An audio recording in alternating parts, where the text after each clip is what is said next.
Bon, bonsoir. Donc voilà, la séance est ouverte.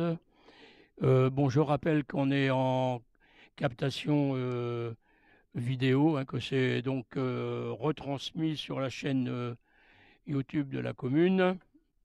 Euh, je rappelle également, donc, ça c'est un petit rappel technique, hein, si vous, quand vous prenez la parole, ne prenez pas l'ensemble micro par le col de cygne, mais bien par le boîtier, bon, parce que c'est quand même du matériel assez fragile. Et puis, vis-à-vis des gens qui regardent la vidéo, quand vous prenez la parole, bah, on se présentera une fois, la première fois, quoi. On se présente la première fois, comme ça, les gens savent à qui ils ont affaire. Voilà. Donc, je procédais à l'appel. Madame Perrin, Monsieur Lefebvre, Madame Liot, Monsieur Boulard, Madame Leroc, Monsieur Miraud, Madame Bernard, Monsieur Guillot, Madame Bretonne, Monsieur Lesquer a donné pouvoir à Monsieur Boulard, Madame Gourvès, Monsieur Bernet, Madame Marot, Monsieur Le Floch, Madame Lecointre a donné pouvoir à Madame Kerr-David, Monsieur Leroux m'a donné pouvoir, Madame Kerr-David, Monsieur Grard, Madame Pirot, Monsieur Cateau, Madame Jobin, Monsieur Pelletier, Madame Guéminet, Monsieur Olivier, Madame Pesquer, Monsieur Malardet, Madame Cotin a fait un mail, elle arrivera un peu plus tard, Monsieur Gerbellec. Donc le secrétaire, Monsieur Boulard, personne ne voit l'inconvénient. Il y a des questions sur l'heure du jour. Donc on aura des questions diverses à la fin du conseil. Je vais faire circuler les feuilles de présence à signer. Et on va donc commencer. Donc on avait un premier bordereau sur la délégation de compétences accordée au maire. Donc on a l'ouverture de quatre régies que vous voyez. On a un groupement d'achat avec Agora pour la cantine. Le contrat de location machine à franchir. On a la refonte du site web de la ville de Riantec, évidemment. On a l'adhésion 2022 Agores, c'est toujours la cantine. Renouvellement de contrat maintenance Access Web. Un renouvellement de contrat Sigilog pour les données sociales et le portail Chorus. Une adhésion 2022 au Conseil national des villes et villages fleuris, comme tous les ans. Une convention de mise à disposition du box numéro 3 à la zone de Villemarion, au profit de la commune de Locmiquélic qui nous paiera donc un loyer. Et on a donc des délivrances de concessions dans le cimetière. On en a 5 au parc Blémort, 3 au cimetière du Bourg et un columbarium. Voilà.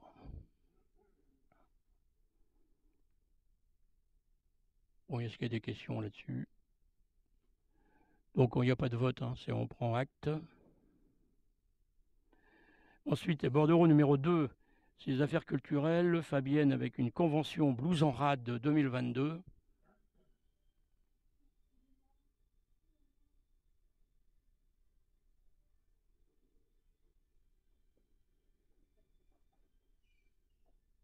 On y va. Donc, Fabienne Leroc, à la culture.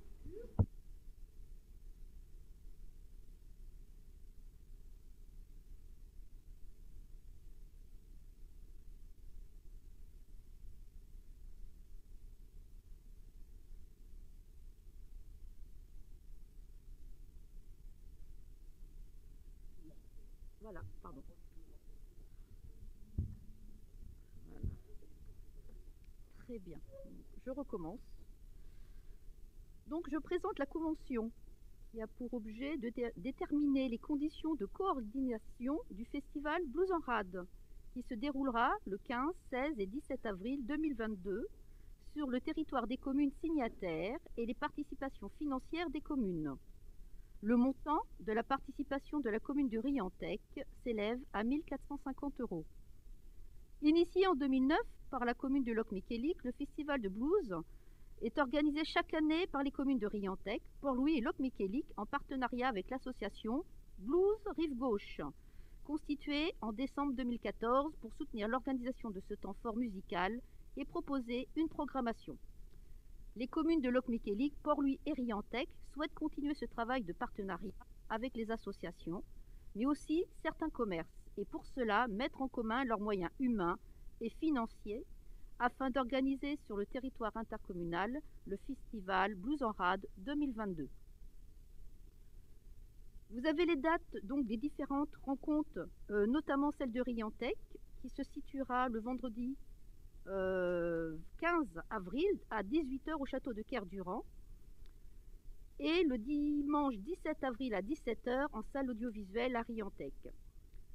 Je peux nommer peut-être les autres interventions? Oui, d'accord. Alors le vendredi 15 avril à 20 h, il y aura un spectacle, un concert à la Criée de Port-Louis. Le vendredi 15 avril à 22 h 30, la Peau de l'Ours à Port-Louis. Le samedi 16 avril à 13 h 30 au Radenroll à Locmiquélic. Le samedi 16 avril à 17 h à la médiathèque de Locmiquélic. Le samedi 16 avril, toujours à 18 h 30 au chapiteau à Locmiquélic. Le samedi 16 avril à 20 h 30 au centre culturel d'Artimon Locmiquélic. Et le 16 avril à 20 h 30 au centre culturel d'Artimon Locmiquélic. Et on finit donc avec nous le 17 avril. Donc voilà, j'ai fini. Est-ce qu'il y a des questions sur ce bordereau? Très bien. Donc pas de voix contre, pas d'abstention. Merci, donc c'est approuvé à l'unanimité. Ensuite, bordereau numéro 3, c'est une convention Médiarade, toujours Fabienne. Voilà, alors les communes de Port-Louis, Locmiquélic et Riantec ont le souhait de favoriser le développement de la lecture publique sur leur territoire et d'offrir à leur population un accès à un fonds documentaire le plus complet et le plus diversifié possible. C'est pourquoi elles ont décidé la création d'un réseau de médiathèques afin de mettre à disposition des habitants des 3 communes leurs services de lecture publique de façon concertée. Donc la première convention de moyens et de services conclue pour une durée de 3 ans entre les 3 communes arrivant à échéance, il est proposé de reconduire la convention pour une durée de 3 ans. Donc la convention a pour objet de définir les modalités de mise en œuvre d'une mutualisation des fonds documentaires respectifs des médiathèques donc de Port-Louis, Locmiquélic et Riantec, ainsi que les modalités de mise à disposition du matériel, de la maintenance et des modalités financières. Donc cette mutualisation implique la mise en place d'une carte unique de lecteur commune aux adhérents des 3 médiathèques, la mise en place d'une tarification commune, une harmonisation des conditions de prêt, un système informatique de gestion des médiathèques commun, le SIGB, qui, pour exemple, aide à emprunter, à gérer les emprunts, la durée des prêts, le portail Médiarade, un catalogue collectif, un portail Internet avec catalogue en ligne, portail avec charte graphique commune et nom du réseau, l'organisation d'un système de navettes, donc pour emprunter sur les 3 communes, une politique d'acquisition concertée pour diversifier l'offre, donc l'achat de chaque médiathèque, la conception d'au moins une animation commune par an, donc par exemple partir en livre avec l'escape game qu'il y a eu récemment et la nuit de la lecture, un poste de coordinateur de réseau basé à la médiathèque de Port-Louis à hauteur de 32 heures par mois et financé à part égale par les 3 communes. Pour information, le montant de participation 2021 versé par la commune était de 2 870,65 €, comprenant la coordination, les frais de maintenance du logiciel SIGB. Alors, ah non, c'est moi. C'est fini. Bon, merci Fabienne. Est-ce qu'il y a des questions sur cette convention avec les 3 communes là? Non, merci. Y a-t-il des voix contre, des abstentions? Merci. Donc bordereau est approuvé à l'unanimité. On va passer aux finances. Question numéro 4, Anaïk.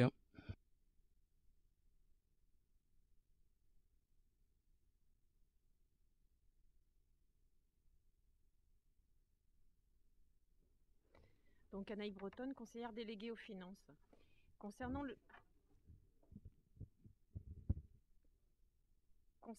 la question 4, il s'agit d'une demande de subvention pour la mise en accessibilité de la mairie. Donc, dans le cadre de cette mise en accessibilité, la commune de Riantec souhaite réaliser des travaux visant à l'extension de la mairie par l'aménagement d'une salle du conseil et des cérémonies au rez-de-chaussée, ainsi qu'au réaménagement de l'actuelle salle du conseil en espace de bureau. Dans ce cadre, il est proposé donc de solliciter des subventions au titre de la DETR, dotation d'équipement des territoires ruraux, et une autre dotation, DSIL, la dotation de soutien à l'investissement local, auprès des services de l'État, ainsi qu'une autre subvention auprès de Lorient Agglo, il s'agit du FIC, du Fonds d'intervention communautaire. Concernant le budget, les travaux se chiffrent à 605 000 €, avec une marge éventuellement d'imprévu de 18 000. La première subvention se chiffre en DETR à 211 500. La seconde subvention, la DSIL, auprès de la préfecture, à 212 596. La demande de subvention du FIC à Lorient Agglo pour 75 000, ce qui fait un autofinancement communal à hauteur de 124 700 €.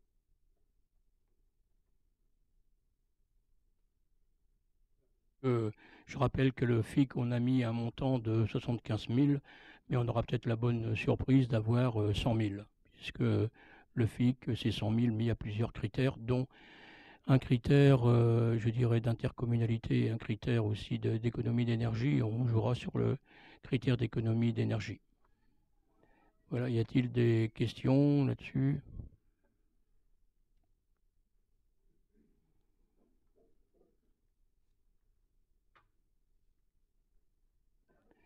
Des voix contre, des abstentions. Merci, donc le bordereau est approuvé à l'unanimité. Ensuite, question numéro 5, une autre demande de subvention, Anaïk. Alors, demande de subvention concernant la construction d'un préau pour l'école Paul-Émile Victor. Donc, dans ce cadre, la commune souhaite réaliser la construction d'un préau sur l'école Paul-Émile Victor afin de permettre aux enfants des moments de jeu et de distraction, même en cas d'intempérie.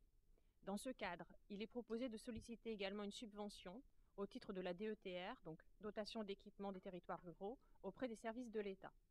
Le budget prévisionnel se chiffre en construction du préau à 14 000 €, en termes de grosses œuvres 5 000 et la marge éventuellement d'imprévu pour 570, ce qui fait un total de travaux à 19 570. Concernant la subvention, la DETR auprès de la préfecture pour 5 283 et un autofinancement communal à hauteur de 14 286.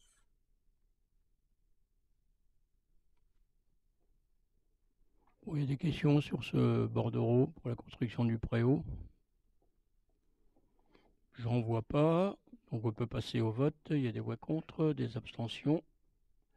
Merci, donc approuvé à l'unanimité. Question numéro 6. Alors, sur la 6, il s'agit de l'autorisation de liquider, mandater des dépenses d'investissement avant le vote du budget 2022. Comme tous les ans, donc le maire rappelle les dispositions extraites de l'article L 1612-1 du Code général des collectivités territoriales. Donc, dans le cas où le budget d'une collectivité territoriale n'a pas été adopté avant le 1er janvier de l'exercice auquel il s'applique, l'exécutif de la collectivité territoriale est en droit, jusqu'à l'adoption de ce budget, de mettre en recouvrement les recettes et d'engager, liquider, mandater les dépenses de la section de fonctionnement, dans la limite de celles inscrites au budget de l'année précédente. Il est en droit de mandater les dépenses afférentes au remboursement en capital des annuités de la dette venant à échéance avant le vote du budget. En outre, jusqu'à l'adoption du budget ou jusqu'au 15 avril, en l'absence d'adoption du budget avant cette date, l'exécutif de la collectivité territoriale peut, sur autorisation de l'organe délibérant, engager, liquider et mandater les dépenses d'investissement dans la limite du quart des crédits ouverts au budget de l'exercice précédent, non compris les crédits afférents au remboursement de la dette. L'autorisation mentionnée à l'alinéa ci-dessus précise le montant et l'affectation des crédits. Donc, comme tous les ans, il s'agit de repasser donc l'affectation des crédits avec 20%. Mais bon, c'est un bordereau qu'on a l'habitude de voir à chaque conseil avant le vote du budget. Bon, y a-t-il des questions? Donc, passer donc au vote et des voix contre, des abstentions. Merci. Donc, le bordereau est adopté à l'unanimité.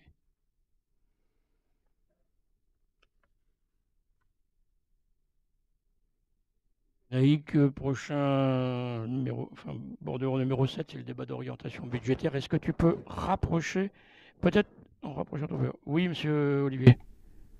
Pour le rapport d'orientation budgétaire, est-ce que vous permettez qu'on demande vos explications au fur et à mesure du texte pour éviter de revenir en arrière une fois que tout est déroulé? En fait, c'est pour faciliter la compréhension. Merci.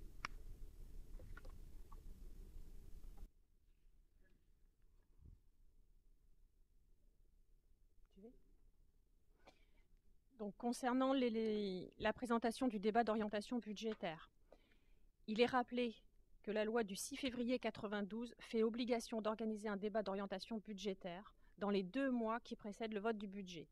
La jurisprudence administrative rappelle que l'organisation de ce débat, dit orientation budgétaire, constitue une formalité substantielle. Cela signifie qu'une délibération adoptant un budget primitif qui ne serait pas précédé de ce débat est entachée de nullité. Donc, comme tous les ans, on le fait. Je vais vous présenter d'abord le contexte général et ensuite la situation et les orientations budgétaires de la collectivité. Concernant le contexte général, simplement un rappel que depuis l'épidémie de SARS-CoV-2, la vie des concitoyens et notamment donc des services de l'État également ont été fortement impactés par cette fameuse crise sanitaire. Alors que l'année 2022 s'amorce, la France fait face à la 5e vague, doublée de l'apparition de nouveaux variants, ce qui impose des protocoles sanitaires évolutifs qui impactent aussi l'organisation communale. Après une forte chute du PIB sur 2020, l'activité économique française a connu un redémarrage conséquent, se rapprochant de son niveau d'avant-crise. Les prévisionnistes estiment que le PIB augmenterait de 6% de plus par rapport à 2021. La croissance est estimée à plus de 4% et le taux de chômage est réduit à hauteur de 8,5%. Par contre, nous devons faire face à une hausse de l'inflation estimée sur 2021 à 1,5% et sur 2022, les projections sont autour de 3,5% à 3,7%.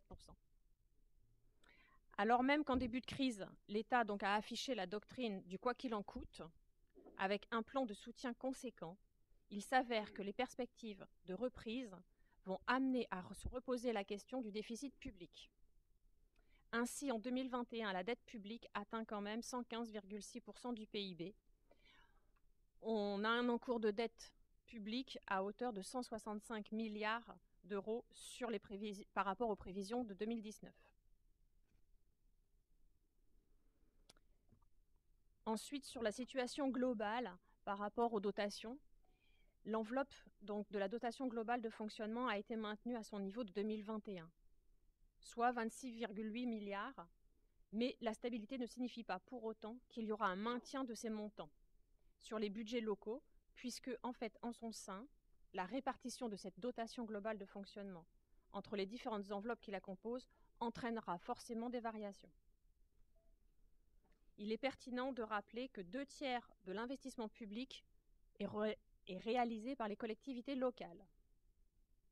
Sur 2021, cette année a marqué un rebond concernant l'investissement local, quel que soit le niveau ou la taille de la collectivité, avec une estimation d'un niveau d'investissement se rapprochant de celui d'avant-crise. Pour 2022, il convient d'indiquer les difficultés d'approvisionnement en matières premières ainsi que la hausse des coûts des chantiers qui pourraient augmenter le niveau des dépenses d'équipement, voire conduire à reporter ou à annuler certains projets.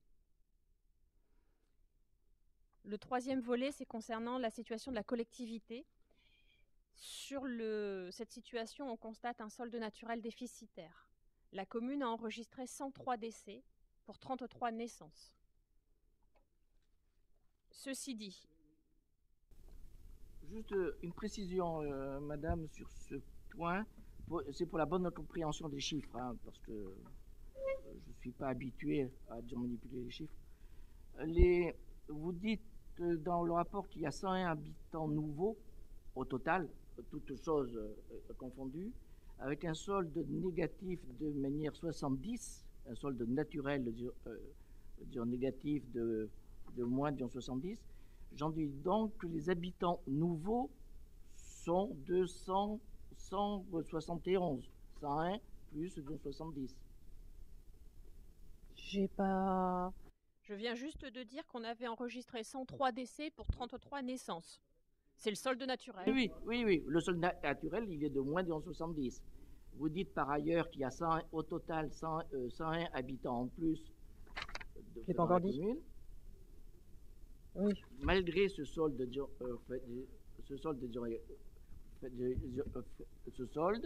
veut dire donc que les arrivées venant de l'extérieur sont de 101 plus 70, c'est-à-dire 171. C'est ce que je comprends. Mais j'ai pas dit 100 plus.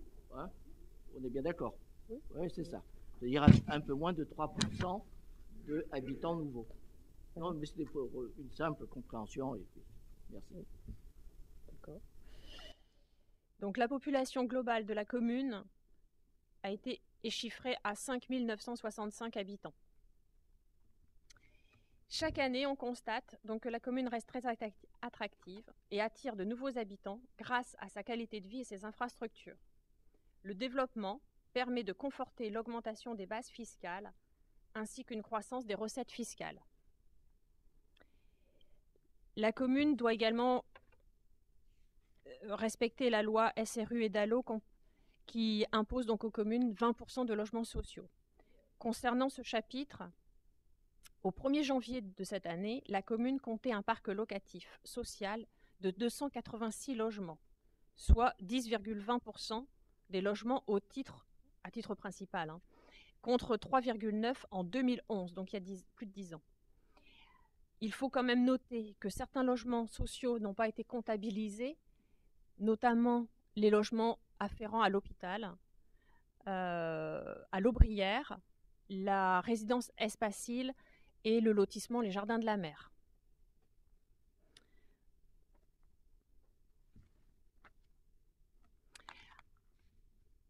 Concernant la situation... Ça va nous faire arriver à peu près dans les 15. Concernant la situation et l'orientation budgétaire de la collectivité, le premier volet concerne les recettes de fonctionnement. Donc les recettes de fonctionnement proviennent 1 de la fiscalité, 2 des concours de l'État et 3 des produits et services. Concernant la fiscalité... Oui, madame, dans la page 8 de votre rapport, j'ai mal compris la relation entre le camembert, d'où vient l'argent, et le tableau qui est en dessous. J'ai l'impression que ce n'est pas la même chose. Et notamment, dans le camembert, vous avez une part qui est de 44%, qui n'est pas dans le tableau en dessous. Je n'ai pas la même chose. Et les 44% visiblement correspondent aux reports positifs qui sont mentionnés en dessous. Ok. Mais je ne suis pas encore arrivé là. Report que vous connaissez. D'accord. Tu veux arriver là ? Donc j'ai bien déduit. Mais pour moi, ça fausse l'analyse, puisque les reports positifs ne sont pas des recettes propres à disons, l'exercice, et compte tenu, disons, du principe, disons, de l'annualité, on n'aurait pas dû les faire figurer dans le camembert. Mais c'est une simple remarque. Sauf que, Il n'y a pas concordance entre le camembert le DOB, c'est une future définition de ce que la commune pourra réaliser en dépenses réelles. Et je suis désolé, c'est de la recette.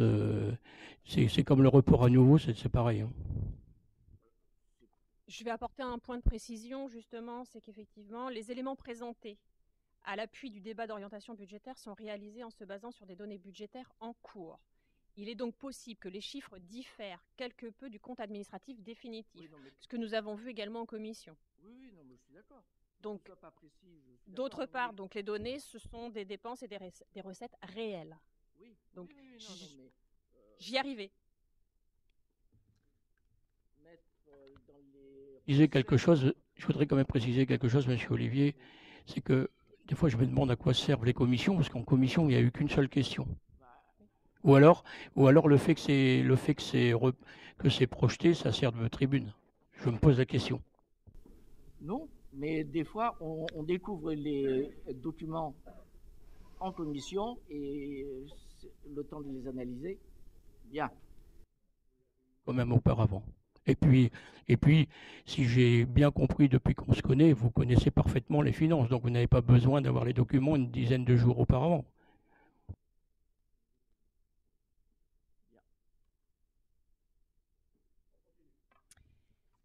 Donc je reprends concernant les recettes de fonctionnement. Donc j'étais sur la partie de la fiscalité.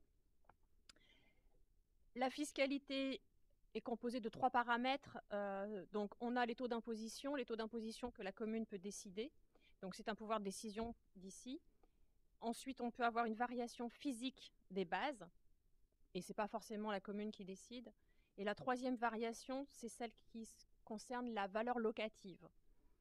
Donc la commune, pour rappel, a fait quand même le choix de ne pas modifier les taux de fiscalité depuis de nombreuses années. Comme prévu lors du débat d'orientation budgétaire relatif à l'année dernière, la seule évolution relative a été la suppression de la taxe d'habitation. Les impôts et taxes poursuivent leur croissance grâce au développement donc, des bases fiscales générées par l'accueil de nouveaux foyers. Les principales recettes du budget, à peu près 60%, c'est également la plus dynamique. Le deuxième volet concernant les recettes, c'est les concours de l'État. Concernant les concours de l'État, il s'agit des dotations. Donc nous avons la dotation sociale de la DSR, la DSU et la DNP. La DNP, c'est la dotation nationale du péréquation. Ces 3 dotations sont regroupées au chapitre 74. Cette variation, donc on constate une variation sur la globalité des 3 dotations. Cette variation est la résultante induite de la réforme de cette taxe d'habitation. En effet, la fin de la taxe d'habitation a emporté également la fin des compensations, des exonérations qui étaient liées. On estime la baisse entre 140 et 180 000 euros sur la période.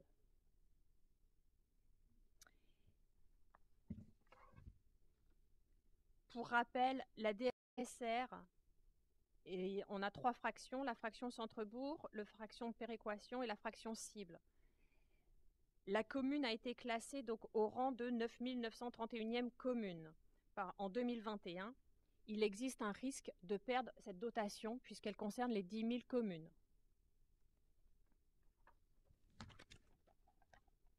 Les autres recettes de fonctionnement proviennent ensuite, alors, notamment des concessions funéraires, des redevances d'occupation du domaine public, puisqu'on a passé des bordereaux pour le recalcul des redevances d'occupation, les affectations éventuelles des redevances d'ordures ménagères et les redevances aussi de toute la régie enfance-jeunesse. Dans le tableau qui a été présenté en commission, on a vu effectivement que toute la régie enfance-jeunesse et scolaire, périscolaire, reprend son niveau globalement de 2019, d'avant-crise. Ceci dit, l'année 2022 sera probablement quand même impactés par les contraintes liées à la crise sanitaire. On peut avoir des annulations de réservations et des difficultés aussi à anticiper les protocoles sanitaires qui peuvent arriver. Concernant les recettes, alors, on a les produits de services, les impôts, les dotations et en autres recettes, les produits financiers également. Vous aurez noté certainement qu'en produits exceptionnels, nous avons eu une baisse entre 2020 et 2021. 2020, il s'agissait de la maison, la rue Le Gurudec et le lotissement Pierreval.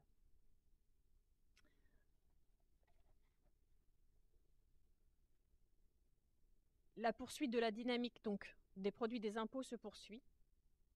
Les produits financiers qui affichent une baisse mécanique en raison de la perception en 2020 de 2 années de remboursement du fonds de soutien pour les emprunts à risque suite à la renégociation de 2016 qui a sécurisé 80% de l'encours. Ça, c'était au moment où nous avons renégocié l'emprunt.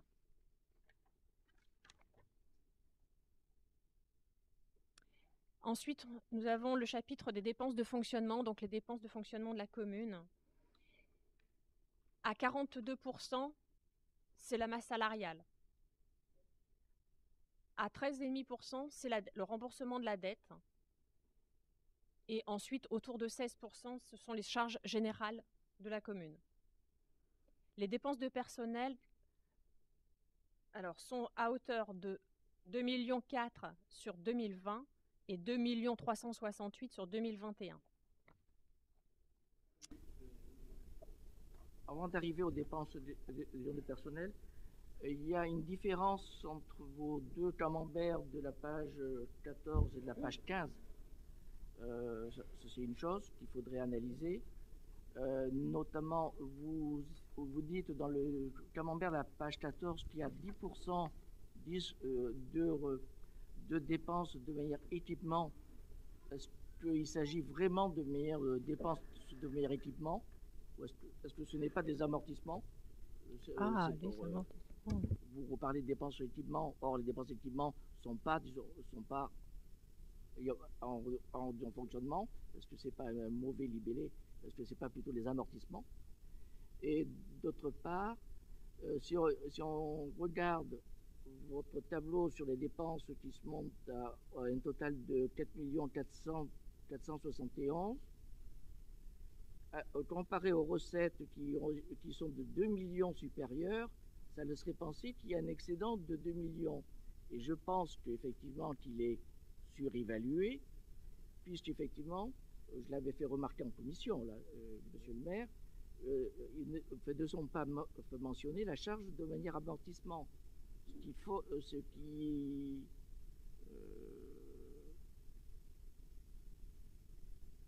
fausse l'analyse.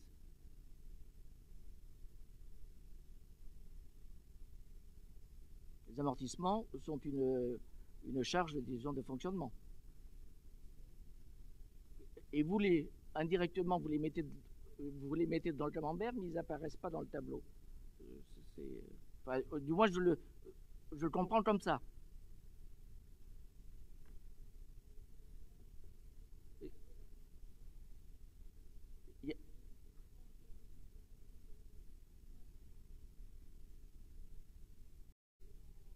Vous dites que c'est les dépenses de fonctionnement. On ne parle pas de manière investissement, non. Je pense que simplement que dans le tableau ne figurent pas les amortissements et que dans le camembert, les 10% que vous intitulez dépenses de manière équipement, ça doit être les amortissements. Je pense non. Ou alors je ne comprends pas, c'est pour ça. Vous êtes tout. Parce que les dépenses d'équipement sont des dépenses, disons, de manière investissement. Il y a une ambiguïté sur le tableau. Sur le tableau ou le camembert? Les deux. Les deux, puisque le camembert est censé reproduire, disons, le tableau.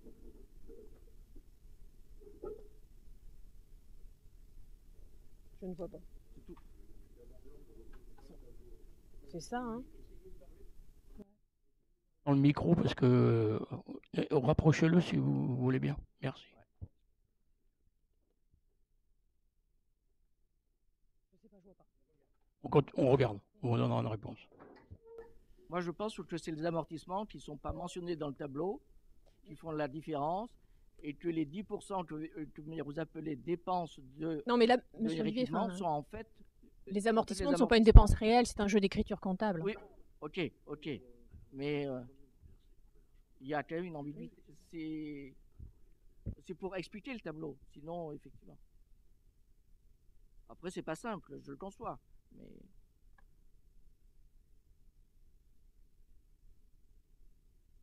Par contre, le tableau de la page 15, il correspond bien, le camembert de la page 15 correspond bien au tableau, lui.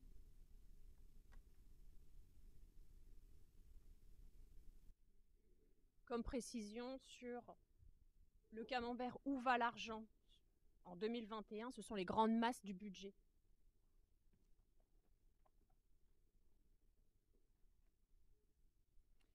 Donc la répartition des grandes masses de dépenses se maintient avec un principal poste qui est la masse salariale, donc en dépenses de personnel.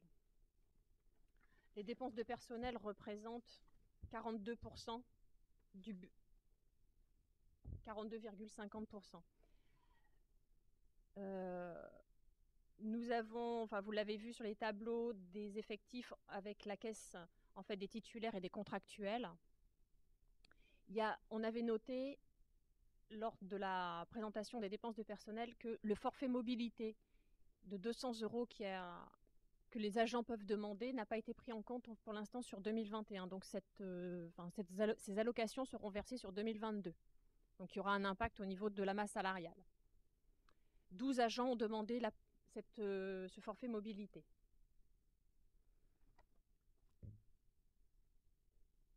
Concernant les charges courantes, c'est... Excusez-moi. On voit dans les tableaux que les dépenses salariales diminuent alors que la population augmente. Il y a eu une ouverture de classe, donc on aurait pu penser qu'il y ait besoin de plus de personnel. Il y a une explication ou pas? Alors l'explication, vous en avez plusieurs. La première, c'est que les années précédentes, il y a une revalorisation des catégories C qui est comptée. Et ensuite, il y a eu des départs de personnel qui ont été remplacés, mais non pas dans la même, je dirais, avec le même taux d'indice, tout simplement.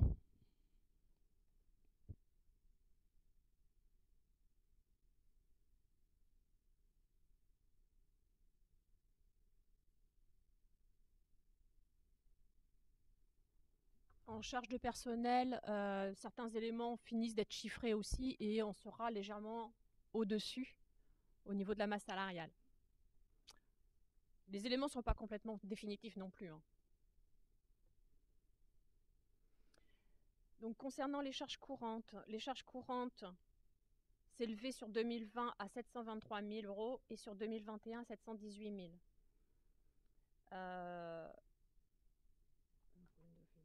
Alors, on a la subvention, la somme versée au CCAS qui n'a pas bougé depuis 2 ans. On est à hauteur de 110 000 €. Concernant les subventions, on a pu observer une baisse de 7,40 concernant donc les subventions aux associations sur 2020-2021. Cette diminution s'explique essentiellement par la baisse du coût du coût par élève dans le cadre des contrats d'association aux écoles, ainsi que la baisse des effectifs. Rappelons ici que le montant des subventions aux associations a légèrement augmenté sur 2021. Ensuite, il y a les autres dépenses de fonctionnement, notamment par les atténuations de produits. En matière d'atténuation de produits, la commune n'est concernée que par le versement d'une attribution de compensation de l'agglo. Ce montant serait susceptible d'évolution dans le cadre de la compétence GEMAPI. GEMAPI, gestion de l'eau, des milieux aquatiques et prévention des inondations, qui a été transférée aux EPCI. Donc, cette rétrospective rappelle les montants des prélèvements loi SRU auxquels la commune a été soumise avant de bénéficier des exonérations accordées au regard des effets réalisés par la commune. Concernant la section d'investissement, premier volet concerne la dette. je ne vais pas retracer la dette, puisque tout le monde connaît l'état de la dette avec la forme en bosse de chameau. Donc, elle montre un profil très particulier avec une croissance qui se poursuit, en dépit de l'absence de nouveaux emprunts, souscrits depuis 2 mandats, et n'atteindra son point culminant qu'en fin de mandat, en cours, pour ensuite baisser jusqu'à son épuisement en 2057.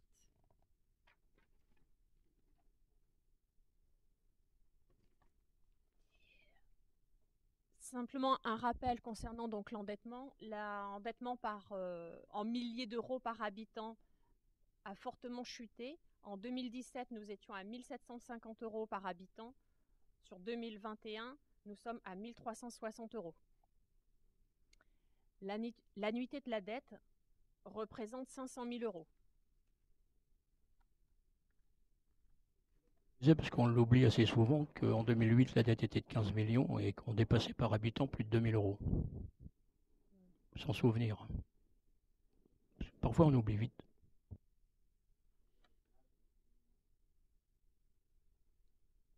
Et qu'aucun nouvel emprunt n'a été souscrit.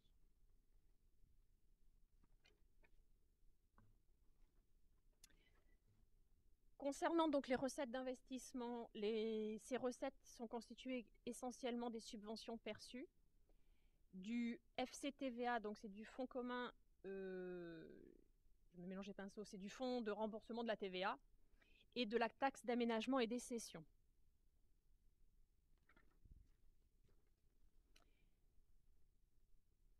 Pour 2021, était attendu donc le produit de la cession de la parcelle cédée à Espacil, visant à y construire une maison relais pour un montant de 182 000. Le projet a pris un peu de retard, on l'aura sur 2022. La croissance des recettes réelles de fonctionnement est emportée par une augmentation importante des subventions perçues. C'est le fruit d'une planification des opérations visant à optimiser les dépôts de dossiers auprès des financeurs potentiels. Cet effort sera poursuivi sur les années à venir afin de bénéficier de plans de financement les plus élevés possibles sur les projets communaux. Rappelons à ce stade que la commune ne souscrira pas d'emprunt dans les années à venir, compte tenu du poids de la dette qui pèse fortement sur sa capacité à agir. En effet, les collectivités peuvent compter classiquement sur 3 principaux axes de financement: l'épargne, l'emprunt, les subventions et participations. Concernant les dépenses d'investissement, l'année 2021 aura vu différents chantiers se réaliser. Les travaux de l'EREF, donc l'espace ressources emploi formation, qui consiste en un changement des huisseries, réalisation d'isolation, couverture du bâtiment, etc. Montant engagé en 2020, 42 000 euros. Elle s'est terminée au cours du premier semestre 2021. De nouvelles opérations ont été également amorcées, notamment la fourniture pour les écoles publiques de tableaux numériques, un budget de 8 400 euros. Maîtrise d'œuvre également pour l'école maternelle pour son préau, maîtrise d'œuvre pour l'accessibilité de la mairie, le renouvellement du parc d'éclairage public et les travaux de la rue de la Madeleine. Du petit matériel a été acheté également, notamment des herbeurs thermiques, le robot d'arrosage pour le stade, un lave-vaisselle, etc. Achat de matériel classique. Pour terminer, la projection pluriannuelle, le budget communal devra permettre donc de répondre à différentes attentes. Le maintien d'un bon niveau de service public sur un champ de compétences développé par la municipalité. Le CCAS, dont son budget a été conforté depuis 2 ans. Le service enfance-jeunesse pour accompagner les familles dans le besoin, périscolaire, ateliers et activités. La restauration scolaire au service d'un projet alimentaire de proximité. Les REF pour l'accompagnement des habitants dans leur parcours de vie. L'état civil et les élections, puisque un nouveau bureau de vote a été créé. Tout ce qui a trait au cadre de vie, tant autour des espaces verts communaux que du bien vivre ensemble avec le bar éphémère. Le maintien en état aussi du patrimoine communal avec le renouvellement donc, de l'éclairage public qui se poursuit, le renouvellement de la voirie et les travaux correctifs et de protection du patrimoine bâti et religieux. Le développement de nouveaux projets, donc l'accessibilité de la mairie au travers donc de la création de son extension au rez-de-chaussée. Au regard des tendances, tant en termes de dépenses que de recettes, un scénario prospectif a été présenté donc à l'occasion du DOP 2021 en se basant sur les paramètres suivants. Une croissance maîtrisée des dépenses de fonctionnement avec une augmentation des dépenses courantes de 2% par an. Une croissance de la masse salariale due au glissement, vieillesse et technicité de 1,5. On part sur une stabilité des dotations de l'État, une croissance raisonnable des produits de la fiscalité à hauteur de 1,6 et une stabilité des subventions aux associations.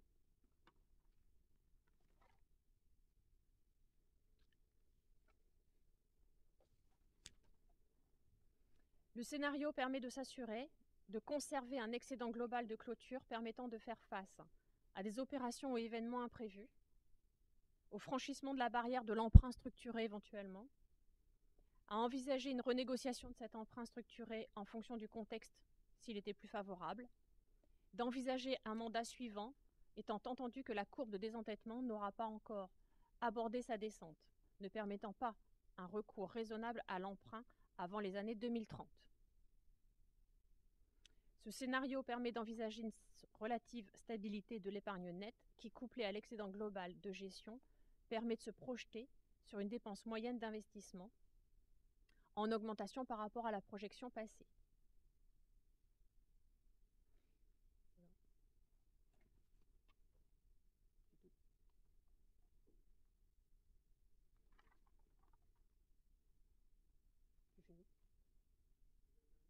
Je pense, si ça vous va. Donc, deux signes, monsieur Olivier. C'est fragile, ces bébêtes-là.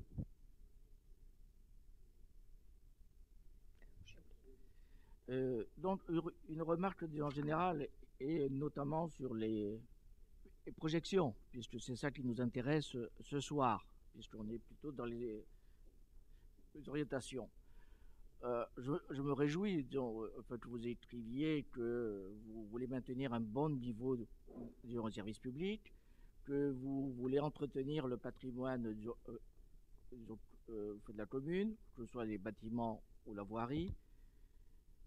Par contre, en ce qui concerne, j'aurais souhaité, ou je souhaiterais que dans le projet de budget, puisqu'on est là pour ça, 2022, soit inscrit une orientation pour renforcer l'action d'une part vis-à-vis de l'action sociale et la précarité, car nous savons que la précarité augmente, etc. Et donc il serait intéressant que le budget 2022 soit marqué par un renforcement, disons, des moyens, que ce soit pour le CCAS ou d'autres moyens, disons, d'action sociale. D'autre part aussi, je pense qu'il serait intéressant de marquer une action en direction de la jeunesse, effectivement, qui ne figure pas dans vos projections, ce que je suis surpris, puisque en matière d'investissement, vous parlez uniquement de la rénovation de la mairie, encore que par rapport aux années antérieures, on est passé de 300 000 à 600 ou 800 000 maintenant, donc projet un peu plus d'ampleur, ou alors il est plus cher. Mais il me semblait que lors de vos vœux, vous aviez parlé d'une salle de sport, et a-t-elle disparu? C'est tout. Alors, Merci. merci. Concernant le budget social, alors là c'est fort de café, parce que je pense que depuis que nous sommes à la mairie, il y a eu des efforts assez conséquents de fait sur le CCAS, et je peux vous le rappeler parce que vous le savez aussi bien que moi, le CCAS dispose d'un budget propre. Et pour l'instant, on a toujours répondu aux demandes de personnes en situation précaire. Il il n'y a qu'à regarder les actions qui ont été menées pendant la période Covid, où je pense qu'il y a beaucoup de monde qui ont été satisfaits sur ce qui a été fait durant cette période. Vous avez des gens de chez vous qui siègent au conseil d'administration du CCAS. Nous n'avons jamais refusé quoi que ce soit comme aide en précarité pour le... Vous avez coupé votre micro, ouais. En ce qui concerne le CCAS. Donc là, permettez-moi de vous dire que, en fait, vous n'êtes pas dans je dirais, dans la vérité concernant notre action sociale. Ensuite, l'extension de la mairie. Ben oui, le budget a doublé, évidemment. Mais alors là, c'est pareil, je parlais de mémoire tout à l'heure. Je pense que vous n'avez pas les mémoires courtes. Mais qu'est-ce qui était prévu dans le mandat précédent? Simplement la mise en accessibilité, c'est-à-dire la salle qui sera faite au rez-de-chaussée. Nous n'avions pas prévu dans le budget la remise à niveau de la salle du conseil municipal actuel, puisqu'il était prévu de faire ça en régie, que j'ai annulé, puisque en fait on n'a pas les moyens, je dirais, humains et techniques pour le faire. Oui, le budget a doublé, mais les travaux également. Et je rappellerai également qu'il y a, et ça vous le savez, puisque je vous l'ai dit en commission, qu'il y a la chaudière aussi de la mairie qui est près d'un budget de 100 000 €. Voilà. Bon, ça. Ensuite, la salle de sport, non, elle est loin d'être oubliée puisqu'on travaille toujours dessus. Voilà, il n'y a pas de souci. Et c'est haché ou vous m'entendez bien?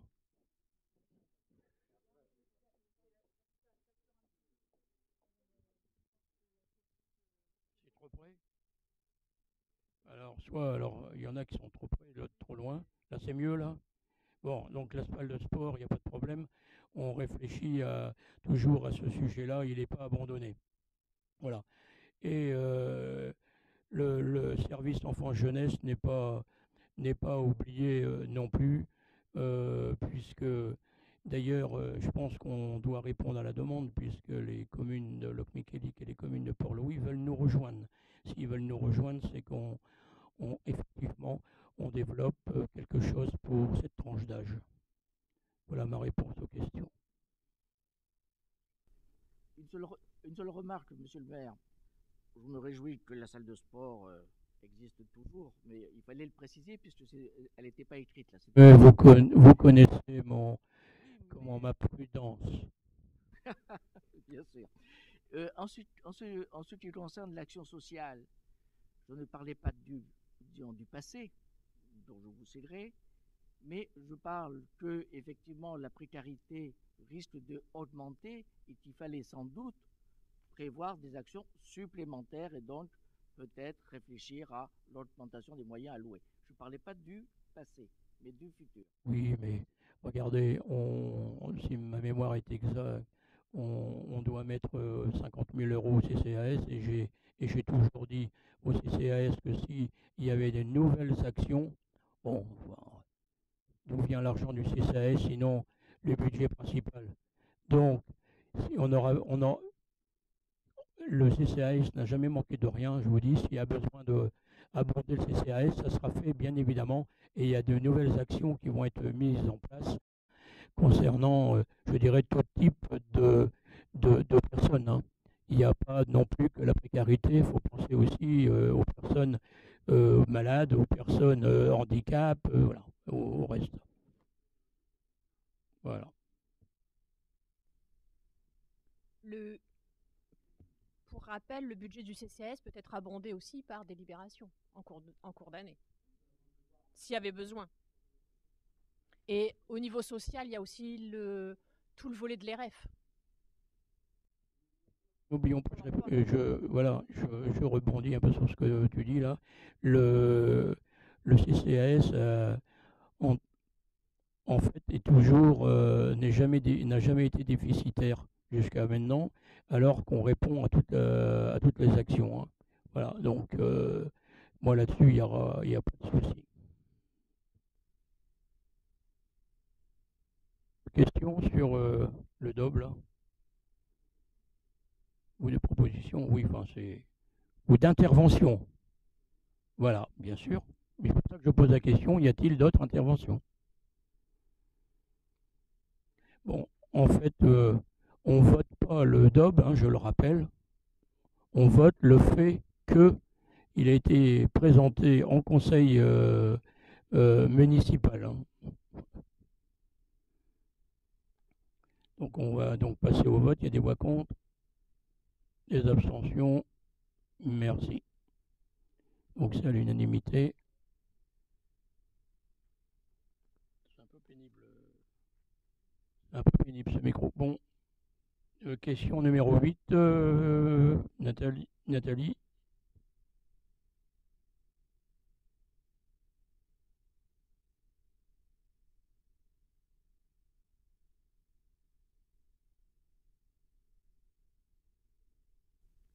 Cession de la parcelle 412 CB 412P.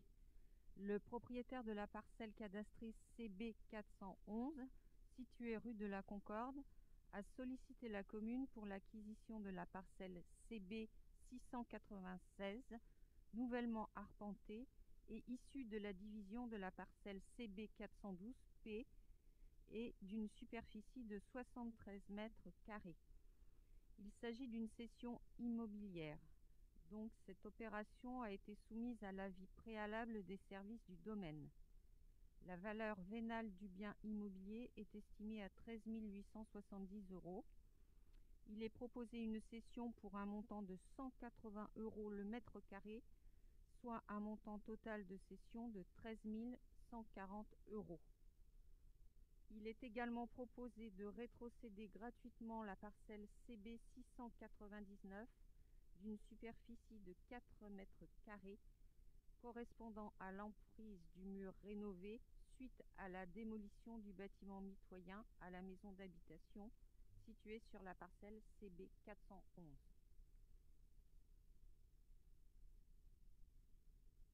C'est un mur qui a été fait une fois qu'on avait démoli, là, pour ceux qui connaissent le coin. Il y avait un hangar qui avait été démoli, donc on a construit le mur sur la parcelle. Y a-t-il des questions sur sur ce bordereau?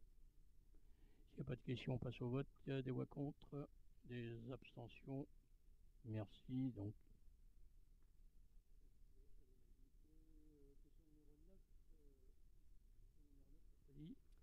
Alors, CA 151, route de Plouhinec, rétrocession. La rétrocession gratuite de la parcelle cadastrée CA 151P, située sur l'emprise du domaine public, rue de Plouhinec, et d'une superficie totale estimée à 130 mètres carrés, a été sollicitée par la commune lors de la cession de la parcelle CA 151. En contrepartie, la commune prendra à sa charge les frais de notaire et d'arpentage. Je suppose qu'il n'y a pas de questions là-dessus. C'est des rétrocessions qu'on fait en allant quand on les découvre. S'il n'y a pas de questions, on peut passer au vote. Des voix contre, des abstentions. Merci. Donc, approuvé à l'unanimité. 10, Nathalie, toujours. Rétrocession des espaces communs de la résidence du château. Les voies et espaces verts de ce lotissement n'ont jamais été rétrocédés ni à une association syndicale entre les colotis, ni à la commune, suite à l'achèvement des travaux du lotissement dans les années 80. Or, la commune a toujours entretenu ces parcelles. Il s'agit donc là de régulariser cette situation de fait auprès du service de la publicité foncière. Une fois l'accord de l'ensemble des propriétaires recueilli, la cession se fera à titre gratuit, la commune prenant à sa charge les frais d'actes notariés.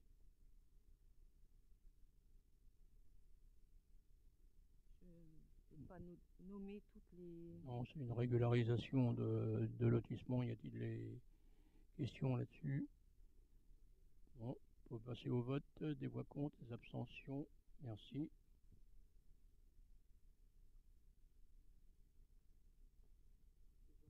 11, donc reprise de...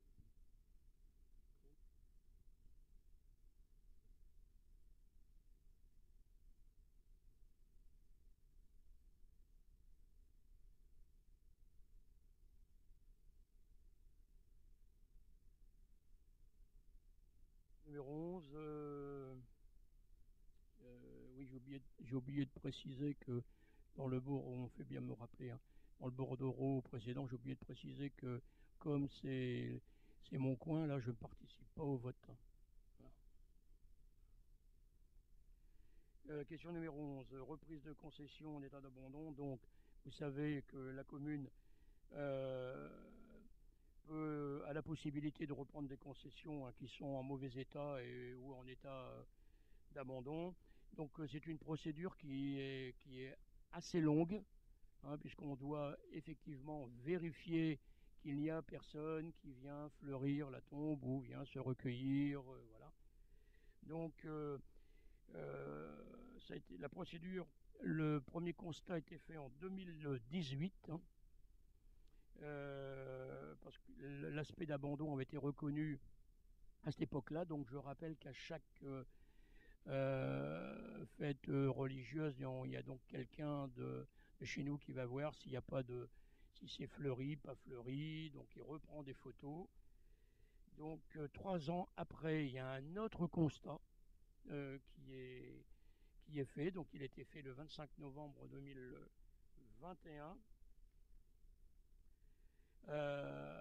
Donc vous avez la reprise des concessions qu'on vous a mis en annexe.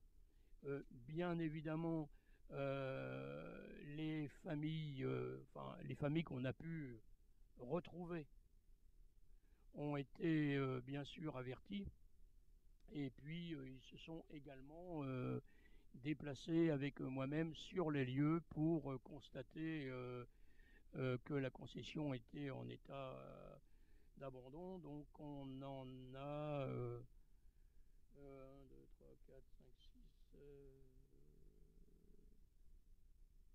on en a une quinzaine. Hein. Voilà, donc en fait ces concessions sont donc reprises par la municipalité. Voilà. Bon. Il y en a d'autres, donc on va refaire une procédure dès cette année, hein, pour les autres concessions. Voilà. Donc en fait la logique c'est que ces concessions peuvent être remises en état et repartir en concession. Sauf que là, quand c'est de nouvelles concessions, on incite les gens bien sûr d'aller au nouveau cimetière, parce que voilà, on ne fait que des renouvellements sur le cimetière du bourg. Est-ce qu'il y a des questions là-dessus? On peut passer au vote. Des voix contre, des abstentions. Merci, donc c'est approuvé à l'unanimité. Question numéro 12. C'est une offre concours pour les eaux pluviales. Donc dans le cadre de l'aménagement de voirie, des travaux d'investissement de renouvellement sont à réaliser, et ils sont réalisés sur les travaux d'eau pluviale sur la route de la Madeleine. Donc l'enveloppe financière pour cette réalisation est d'environ 46 500 €. Lorient Agglo, suite au conseil communautaire de 2020, participe à hauteur de 30%, soit 13 925 €. Nous avions, en montant d'attribution qui avait été versé par la commune, nous avions versé 4 100 € et des poussières. Donc il reste un montant total de 28 313 €. Bon, compte tenu de l'importance de l'opération, puisque effectivement c'était vraiment en mauvais état, hein, c'est pas que ce secteur-là sur la commune. Et donc en fait la commune participera à une offre de concours à hauteur de 28 313 € pour la réalisation de cette opération qui, je le rappelle, l'enveloppe est bien sûr comprise, intégrée actuellement dans le marché, dans le montant total de l'opération, bien sûr, hein, c'est pas en plus. Oui, monsieur Olivier, allez-y. Vous saviez que je vais intervenir sur cette question. D'abord, pour une question de principe, les eaux pluviales et les eaux usées ont été une compétence qui a été transférée à l'agglo, et les financements par le biais, disons, des taxes ont été également transférés. Et je trouve un peu forte de café, excusez-moi, disons l'expression, qu'on demande aux communes, ce n'est pas de votre fait, bien que vous soyez quand même, disons, vice-président de l'agglo, que l'agglo demande aux communes de participer. Je trouve ça un peu fort de café, un peu trop contradictoire. Et une deuxième raison, un plan de financement, vous l'avez signalé vous-même, qui arrive alors que le chantier est terminé. Ça fait une deuxième raison pour laquelle je voterai contre.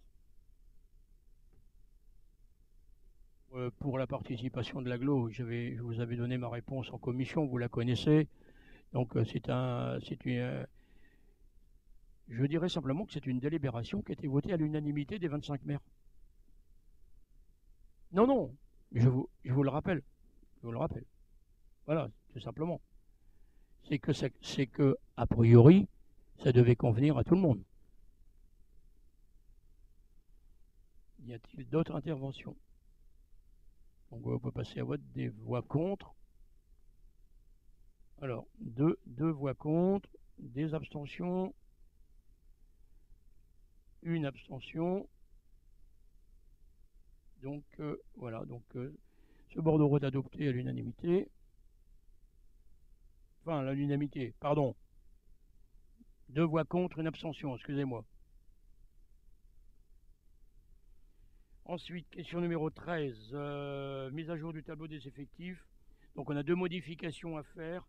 C'est une transformation de poste de technicien principal de 2e classe en technicien principal de 1re classe suite à la réussite d'un examen professionnel. Donc voilà. Et puis la création d'un poste non permanent au grade de technicien principal de 1re classe, 7 heures semaine, en vue de recrutement d'un agent dont les missions seront notamment dédiées à la gestion et valorisation des espaces naturels, notamment une des délibérations qu'on a passées précédemment, l'autour. Donc ce n'est pas un scoop si je dis que cet agent sera également partagé avec donc la commune de Locmiquélic.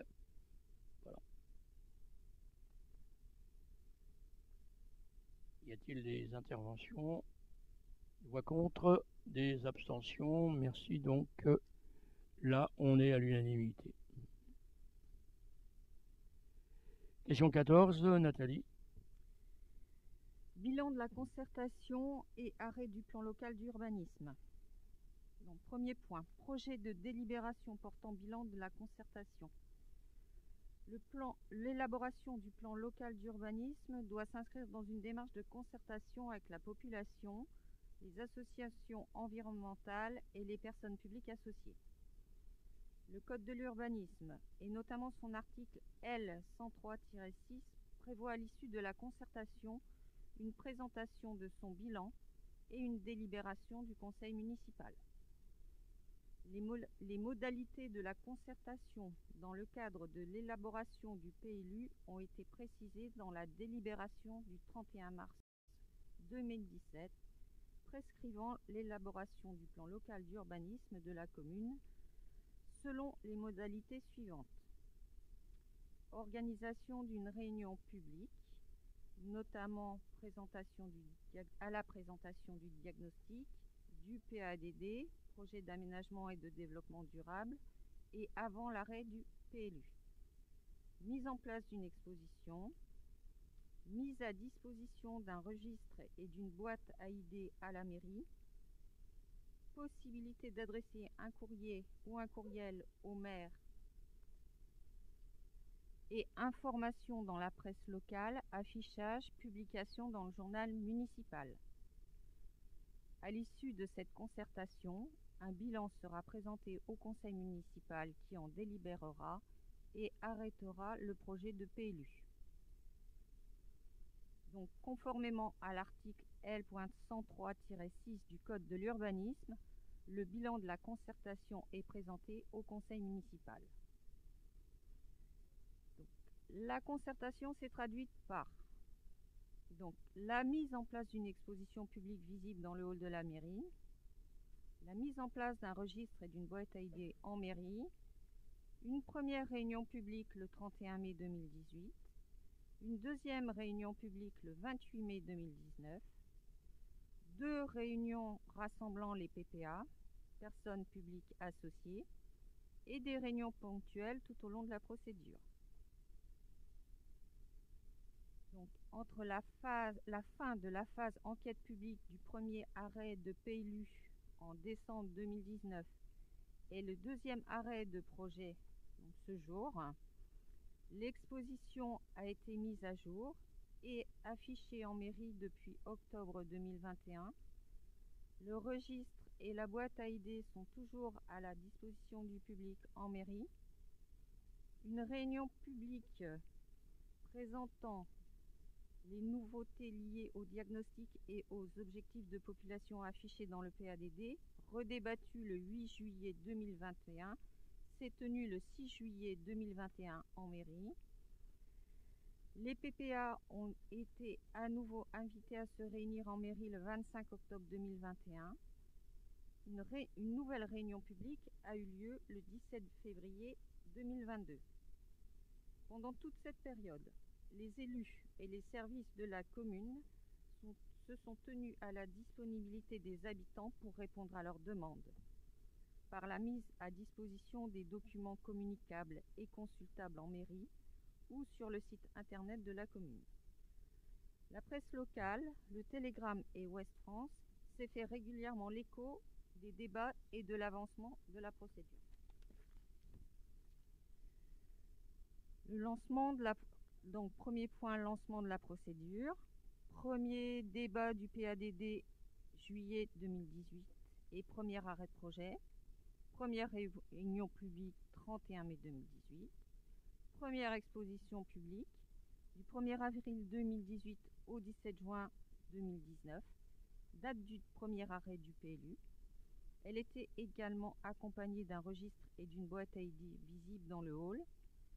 Les 2 réunions publiques qui ont eu lieu le 31 mai 2019 et le 31 mai 2018 et le 28 mai 2019. Le PADD a été débattu au cours de la séance du conseil municipal du 9 juillet 2018 et a fait l'objet d'un retour dans la presse locale. Deuxième réunion publique le 28 mai 2019 avec environ 80 personnes à y assister. On arrive ensuite au deuxième débat du PADD le 8 juillet 2021 et deuxième arrêt de projet, avec une troisième réunion publique qui s'est tenue le 6 juillet 2021. Il a été fait état des évolutions entre l'ancien et le nouveau PADD qui résidait avant tout dans une plus grande densification de l'habitat, restant cependant sur des formes urbaines mesurées, et une moindre extension sur les espaces agricoles et naturels. La commune, qui dispose d'un plan de prévention des risques littoraux, PPRL, réglementant précisément cet aspect, a cependant précisé sa volonté de ne pas urbaniser du tout en zone inondable, même en zone d'aléa faible, le PLU incluant ainsi la question du risque à long terme. Deuxième exposition publique qui se tient en mairie depuis octobre 2021, qui est également affichée sur le site internet de la commune. En mairie, elle est accompagnée d'un registre et d'une boîte à idées dans le hall et dans la salle audiovisuelle lors des 2 nouvelles réunions publiques qui ont eu lieu le 6 juillet 2021 et le 17 février 2022. Cette exposition, qui reprend les mêmes thèmes que la précédente, inclut les mises à jour, tant celles relatives au diagnostic que celles touchant au PADD. Le PADD a été redébattu au cours de la séance du conseil municipal du 8 juillet 2021 et a fait l'objet d'un retour dans la presse locale. Il a été mis à la disposition du public. Les habitants ont été informés de l'existence de ce PADD par voie de presse, par le bulletin municipal, par un affichage en mairie et via le site internet de la commune. 4e réunion publique, le 17 février 2022.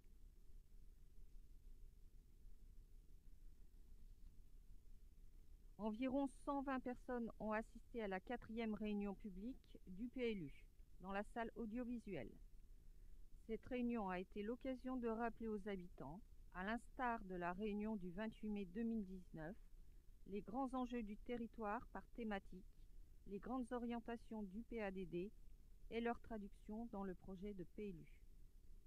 La population a été informée de cette exposition par voie de presse, par le bulletin municipal, par un affichage en mairie, via le site internet de la mairie, via la page Facebook de la commune, Facebook, et via le panneau lumineux d'information situé en face de la mairie.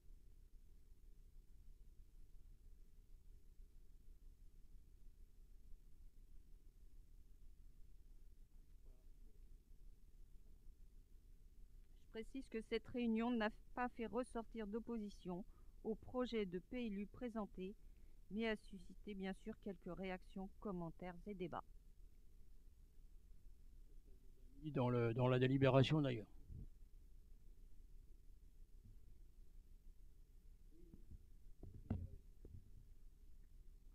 Alors, vous m'entendez là? Oui. Oui, oui. Alors, en préambule et pour être bien compris, sachez que les élus minoritaires sont convaincus que ce projet de plan local d'urbanisme est nécessaire et indispensable à la municipalité car nous avons besoin de cet outil juridique qui nous permettra la mise en place d'une réglementation locale d'urbanisme et de mieux maîtriser notre foncier et notre développement urbain. Il facilitera l'action du service d'urbanisme en lui donnant les moyens de répondre plus précisément aux nombreuses sollicitations d'informations réglementaires des habitants sur leurs projets et précisera les conditions d'installation des futurs résidents sur notre commune et celles de l'aménagement des nouveaux lotissements. Notre développement urbain à venir est la garantie de l'attractivité de notre territoire en vue de développer nos activités artisanales et commerciales et de conserver nos classes d'école. Aussi, nous souhaitons que cette procédure arrive à son terme et arrive à une conclusion heureuse. Quelques remarques cependant. Une présentation de ce projet d'urbanisme en réunion publique la semaine passée a clôturé une phase de concertation. Mais avec qui?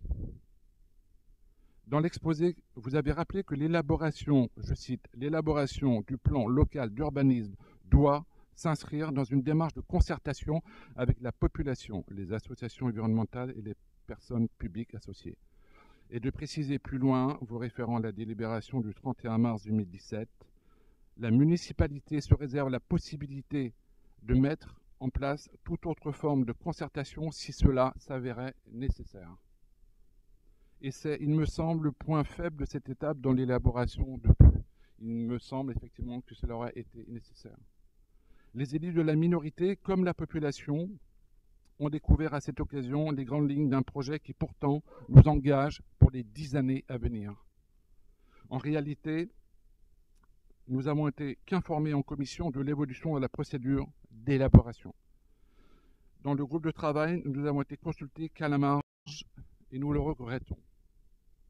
Ce plan local d'urbanisme a été pour l'essentiel réalisé et actualisé par le service d'urbanisme de la communauté d'agglomération de Lorient. Un tel projet aurait nécessité, nous semble-t-il, d'associer davantage l'ensemble des élus et la population de Riantec.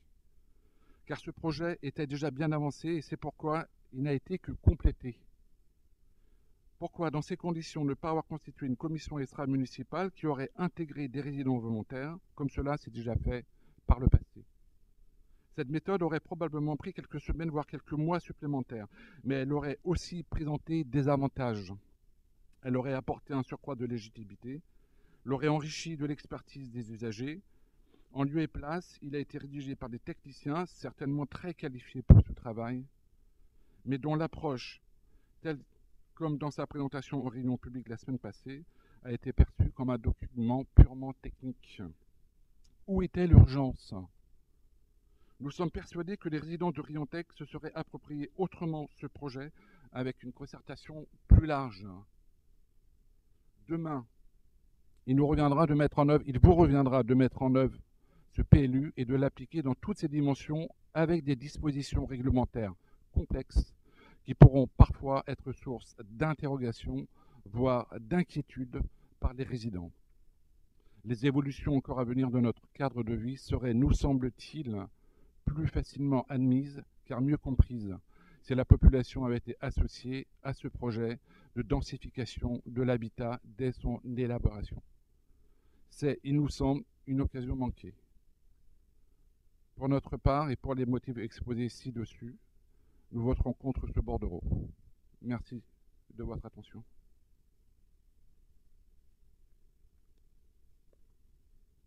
Alors,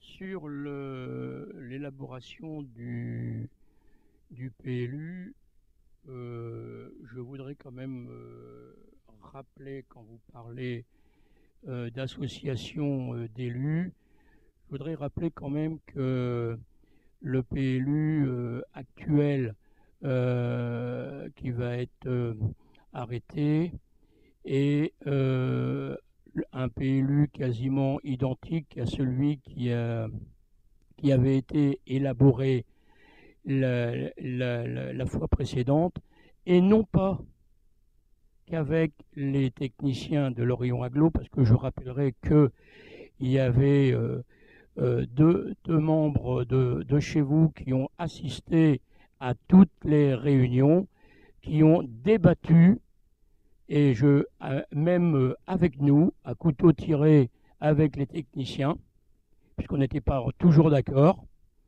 Et là, les élus ont été, je dirais, approchés.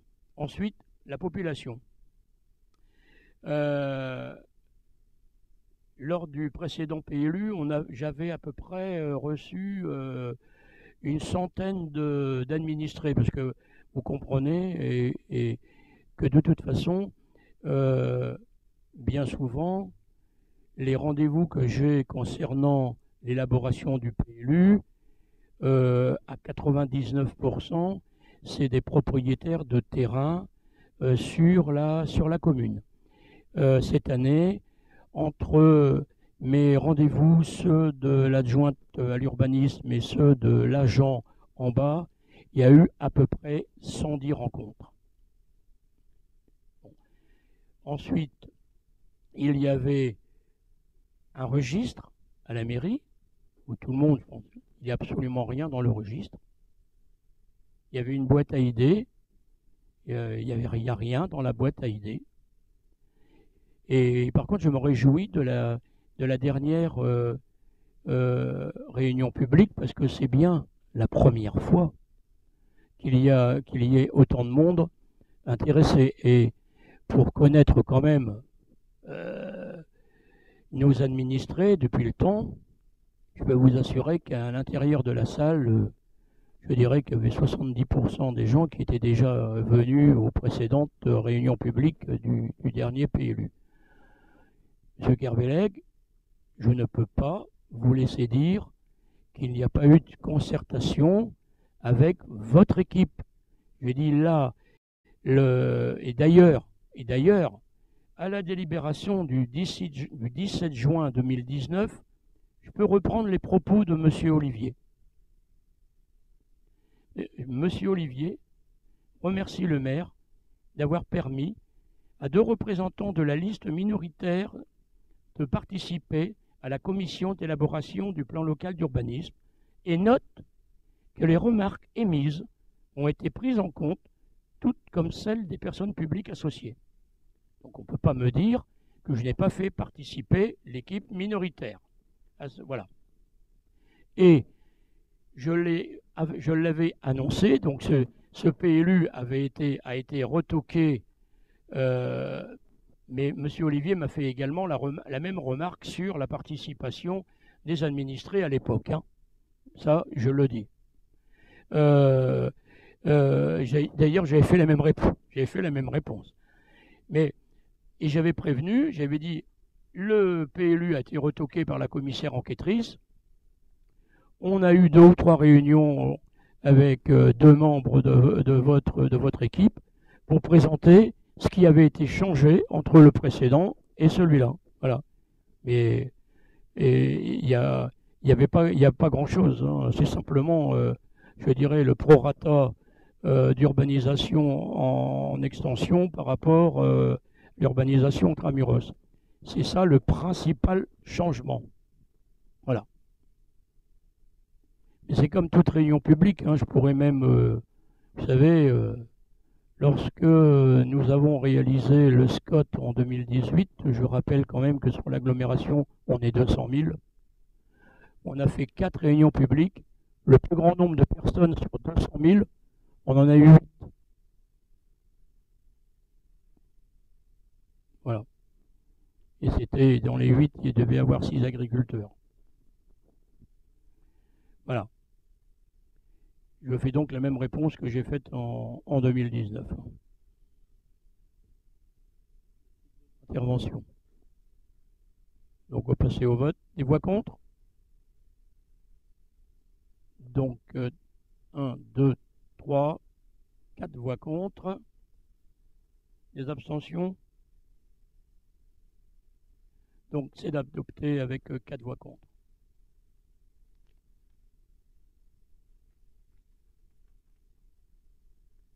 Alors, permettez-moi quand même d'être un peu surpris, puisque en liminaire, vous me dites qu'il faut avancer très vite, et je reprends vos propos. J'espère que tout va être bien pour qu'on puisse avoir ce PLU. Ça commence mal. Nathalie, prochain bordereau. Alors, arrêt du PLU. Projet de délibération CM du 24 février 2022. Monsieur le maire rappelle au conseil municipal les conditions dans lesquelles l'élaboration du PLU a été menée, à quelle étape de la procédure elle se situe à ce jour. Une présentation du projet de PLU est faite préalablement à la séance du conseil. Le projet du plan local d'urbanisme comprend notamment les documents suivants. Le rapport de présentation, composé des éléments de compréhension, état des lieux et enjeux, ainsi que de l'état initial de l'environnement, les explications et justifications des choix du projet du PLU, les éléments de compatibilité avec les documents supracommunaux, d'un volume dédié à l'évaluation environnementale du PLU. Le projet d'aménagement et de développement durable, PADD, le règlement écrit et le règlement graphique en annexe, les orientations d'aménagement de programmation sectorielle et thématique et les annexes du PLU. Les grands enjeux et les évolutions spatiales et réglementaires de ce document d'urbanisme sont rappelés dans la note de synthèse ci annexée. Le présent projet doit être arrêté par le conseil municipal. Il sera ensuite soumis à la consultation des personnes publiques associées, chargées d'émettre un avis sous 3 mois. Le projet arrêté, accompagné des avis des PPA, sera alors soumis à une enquête publique pendant 1 mois minimum. Le commissaire enquêteur établira son rapport et ses conclusions dans le mois qui suivra la clôture de l'enquête. Ce rapport et les avis des PPA seront ensuite analysés afin d'aboutir à l'approbation du PLU par le conseil municipal, après prise en compte des remarques éventuelles formulées. L'ensemble du dossier du plan local d'urbanisme arrêté est consultable en mairie et sa version numérique est téléchargeable sur le site internet de la commune.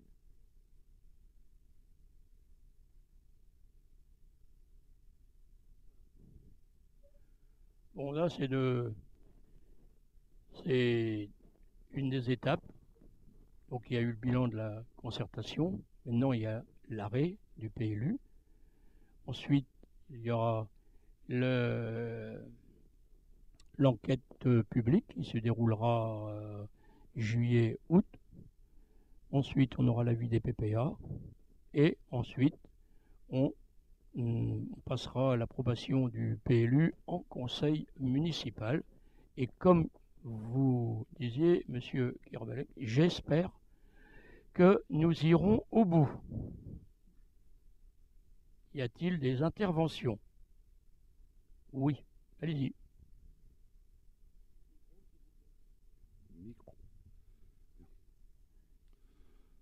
Nous sommes invités à présent à nous prononcer sur l'arrêt du plan local d'urbanisme. Vous êtes majoritaire, il sera adopté. Quelques remarques, cependant. Les principaux enjeux de ce projet de PLU, décliné en orientation du PADD sur lesquels il s'appuie, reposent sur un programme de construction important d'habitation sur un périmètre spatial contraint et la préservation d'un cadre de vie singulier, à la fois rural et maritime, composé d'espaces naturels précieux mais fragiles. À la mise en action de ce PLU, articulé autour de la construction d'environ 550 logements, il restera intégré dans sa réalisation effective dans un ensemble urbain cohérent et si possible harmonieux. Nous ne sommes pas sans savoir que la seule perspective de la construction d'autant de logements suscite déjà beaucoup d'interrogations chez les résidents de Riantec. Quel type d'urbanisation souhaitons-nous pour notre commune? La finalité de ce projet, comme dans son contenu, questionne, car il décidera de l'évolution de notre cadre de vie demain. Doit-il reposer uniquement sur l'augmentation du nombre de logements? À titre d'exemple, l'aménagement du lotissement en construction actuel à Querpens interroge déjà, et à cette heure, je ne suis pas convaincu de la qualité du voisinage futur dans ce lotissement. Dans le quartier de la Coissière, nous avons beaucoup construit ces dernières années, sans avoir prévu ou suffisamment pensé les aménagements nécessaires de son axe principal, la route de la Coissière, qui demeure encore et à ce jour inachevée. Nous n'avons toujours pas de trottoir sur cet axe structurant et à présent très fréquenté. Nos déplacements au quotidien à Riantec sont déjà rendus compliqués par une urbanisation peu maîtrisée par le passé. La piètre qualité de notre voirie, aujourd'hui inadaptée aux mobilités alternatives à la voiture, en est une illustration. 550 nouveaux logements, c'est au minimum 1100 véhicules supplémentaires sur un espace déjà contraint et enserré entre 3 départementales. Certaines rues frisent déjà la saturation tant par le flux de véhicules que par la possibilité de stationnement. On ne pourra pas repousser les habitations déjà existantes pour élargir les voies. Devrons-nous demain mettre les quartiers et villages en sens unique pour fluidifier la circulation et multiplier les parkings? Serez-vous disposé demain à porter des projets innovants afin de répondre aux problèmes posés par l'augmentation toujours plus importante de l'empreinte automobile sur l'espace public? Un schéma des déplacements et des mobilités est-il à l'étude? Ce projet d'urbanisme, pour être accepté, devra aussi en parallèle répondre aux interrogations de la population. Soyons vigilants à ne pas reproduire les mêmes erreurs que par le passé, car le risque est de transformer Riantec en une commune sans cachet, sans identité véritable, en dehors de quelques espaces préservés. L'accroissement de notre population est une perspective d'augmentation de nos recettes, mais aussi de nos dépenses supplémentaires. Des équipements en nombre suffisant qui devront satisfaire aux besoins de notre population augmentée. Des services municipaux devront être en capacité de faire face à la multiplication inévitable des tâches et sollicitations diverses. Le service d'urbanisme devra accueillir des usagers plus nombreux pour faire face aux besoins d'accompagnement dans la réalisation de projets d'habitation. Un effectif de police municipale renforcé pour vérifier l'application effective des règlements et veiller à la sécurité de tous ses habitants. Où fixerez-vous le point d'équilibre entre l'accroissement de notre population et son adéquation avec la capacité d'accueil et d'accompagnement de nos services municipaux? La dématérialisation des démarches atteindra aussi ses limites et il nous faudra alors se donner les moyens matériels et en personnel pour conserver l'indispensable lien social de la municipalité avec sa population, lien social plus que jamais nécessaire aujourd'hui à notre cohésion. Je suis conscient qu'il n'appartient pas à ce PLU de répondre à l'ensemble des questions posées aujourd'hui, mais je doute que nous puissions en faire l'économie dans nos débats à venir. Aussi, et dans cette attente, nous invitons les habitants de Riantec à se saisir de cette opportunité qu'est l'enquête publique et à y apporter leur contribution à penser ensemble notre futur partagé. Pour cela, nous les appelons à dépasser leurs préoccupations personnelles pour s'inscrire dans une véritable démarche collective. Sans réponse à ce jour à ces questions soulevées par le projet du PLU présenté, pour ma part, je m'abstiendrai sur ce bordereau. Je vous remercie de votre attention. Alors, comme vous le dites, je ne vais pas répondre à toutes vos interrogations.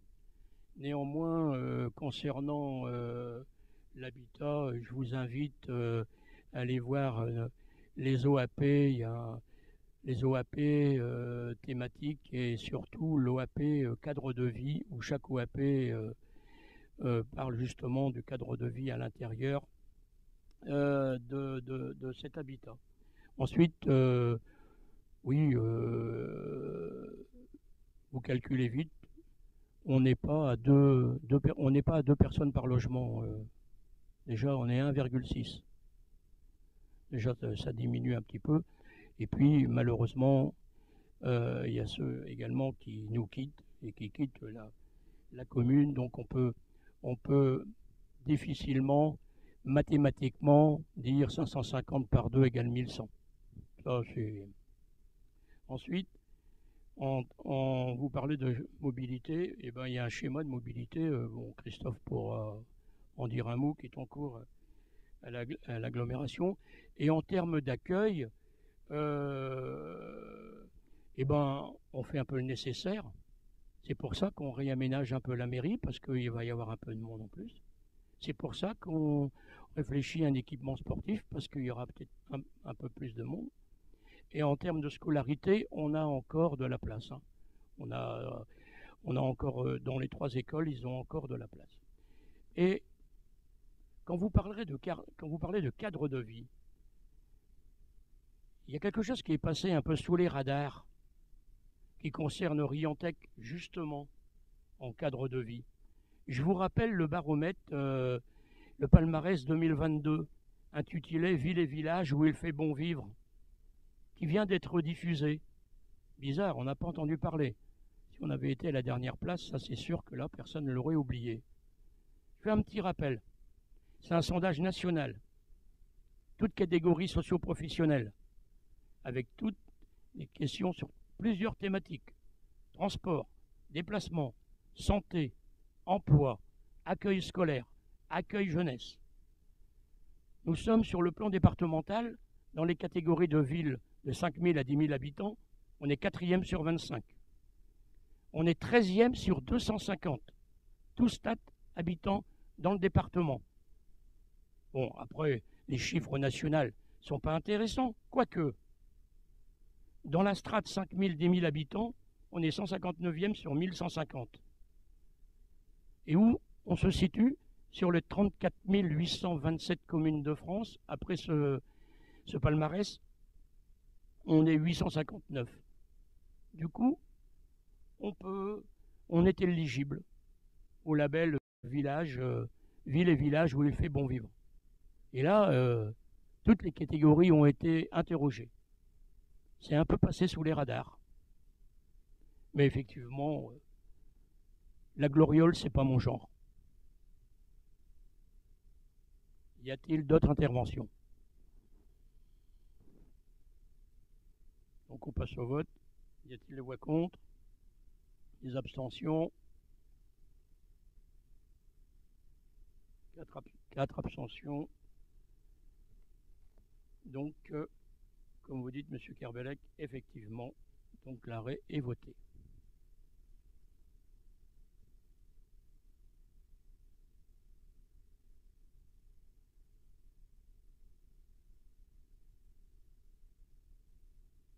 questions?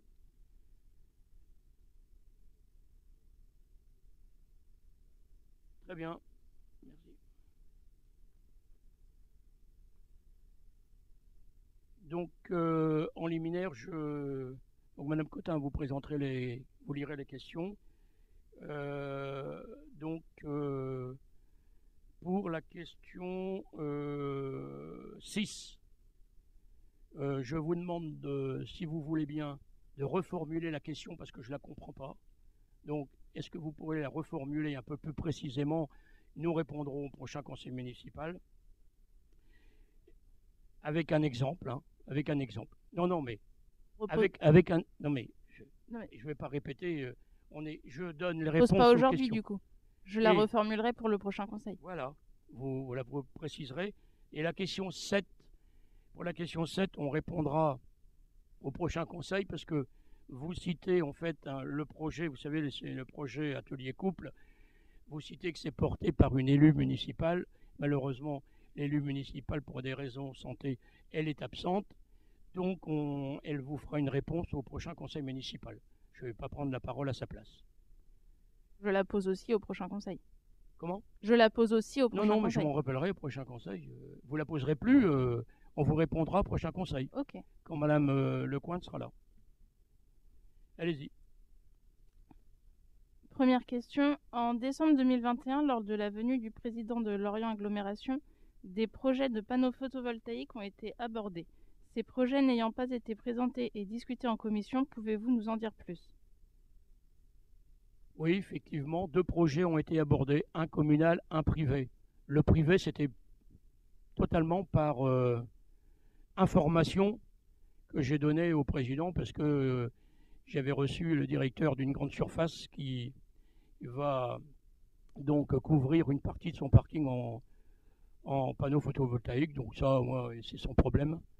Et pour le projet communal, c'est en cours. Le projet n'est pas abandonné. Hein. Lorsqu'on sera prêt, on vous le présentera en commission, bien sûr.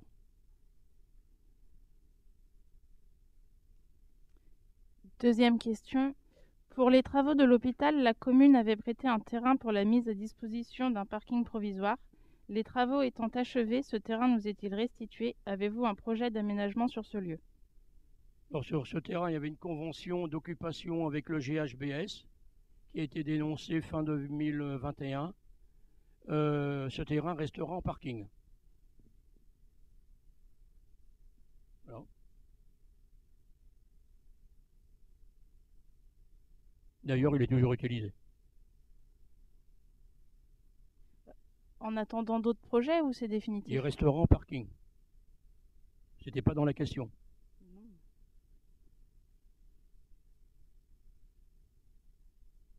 Question numéro 3. Suite au grave accident de novembre 2021 rue des 4 Vents, vous auriez annoncé que cette rue allait être mise en sens unique. Qu'en est-il aujourd'hui? 2 petites mises au point sur cette remarque. Tout d'abord, un accident grave, c'est normé dans la langue française. D'accord? C'est un accident grave, je vais appeler ça matériel, puisque les 2 voitures touchées avaient de gros dégâts, mais en aucun cas c'était un accident grave corporel. C'est ça l'intitulé d'un accident grave, puisque personne n'a été blessé. Cet accident est dû à une vitesse très excessive et toute autre chose, dont je tairai. Le sens unique dont vous parlez est une des hypothèses qui a été abordée avec 2 riverains de cette rue dans mon bureau. D'autres idées ont été également abordées que Pierre Mirault développera. Voilà. Pierre, tu peux y aller.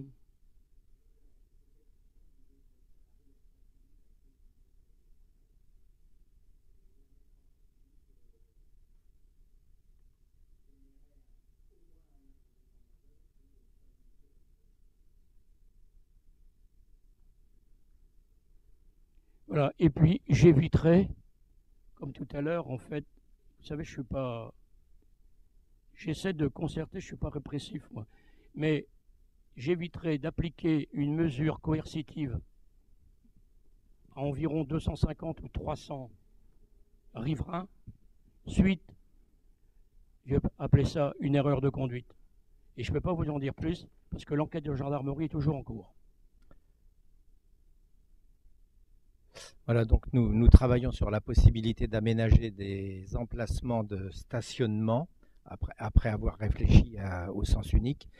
Nous travaillons donc sur la possibilité d'aménager les emplacements de stationnement afin que ceux-ci représentent un obstacle, même quand ils sont vides de voitures stationnées, puisque le stationnement alternatif, par essence, oblige les voitures à slalomer à partir du moment où il y a des voitures en stationnement. Quand il n'y a pas de stationnement, la circulation redevient rectiligne et ne limite plus la vitesse. Donc on est en train d'étudier plusieurs possibilités. Il y a des solutions, mais il faut que la solution retenue ne représente pas non plus un danger pour ceux qui vont circuler quand il n'y aura pas de voiture stationnée. Il faut donc trouver un système qui soit suffisamment efficace pour éviter que les voitures puissent rouler tout droit, même quand les places de stationnement sont vides, et suffisamment souple pour que, en cas de choc avec ce système-là, on ne puisse pas avoir de dégâts matériels trop importants. Donc ce dispositif auquel, alors nous avons quelques solutions à réfléchir, mais ce dispositif pourrait être complété par des évolutions des dispositions de circulation des secteurs proches de la rue des 80. Dans tous les cas, comme Monsieur le maire vous l'a dit, nous recherchons des mesures qui soient efficaces et le moins coercitives possible pour l'ensemble de la population, c'est-à-dire les 300 ou 400 utilisateurs de la rue des 80, utilisateurs quotidiens de la rue des 80, pour répondre à un comportement qu'on pourrait qualifier quand même d'un petit peu irresponsable.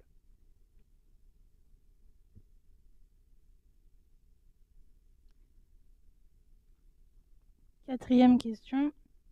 Suite à la visite des députés, quelle action pensez-vous mettre en place pour protéger le littoral? Dominique?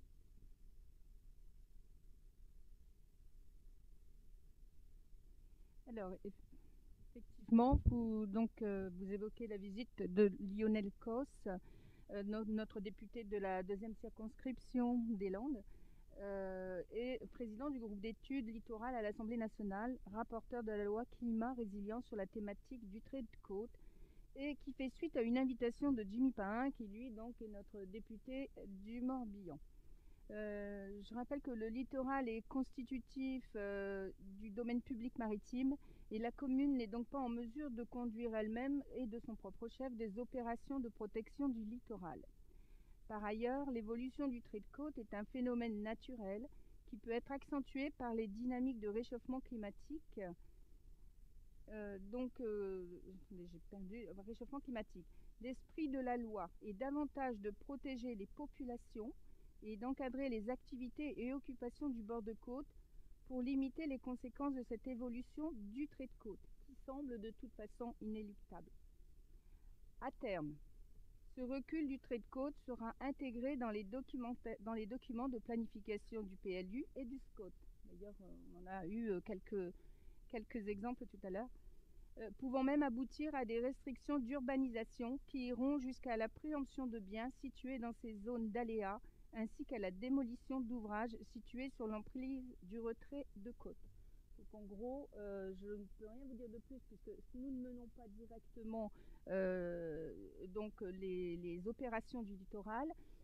Maintenant, le but était monsieur Jimmy Pain, qui était présent avec monsieur Côte, ont des travaux actuellement à l'Assemblée. C'est suite aux lois qui ont été votées qu'ils ont à aujourd'hui l'obligation de retravailler ces lois, de voir comment elles sont mises en œuvre dans les communes.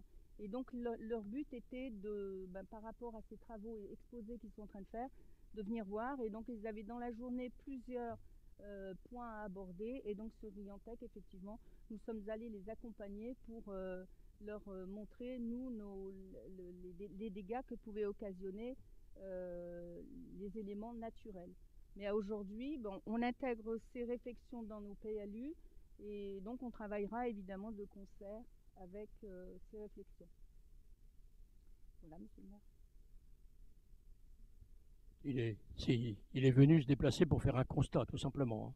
Moi, j'ai assisté aussi à une autre réunion à Carvignac. On attend les décrets de la loi qui est sortie.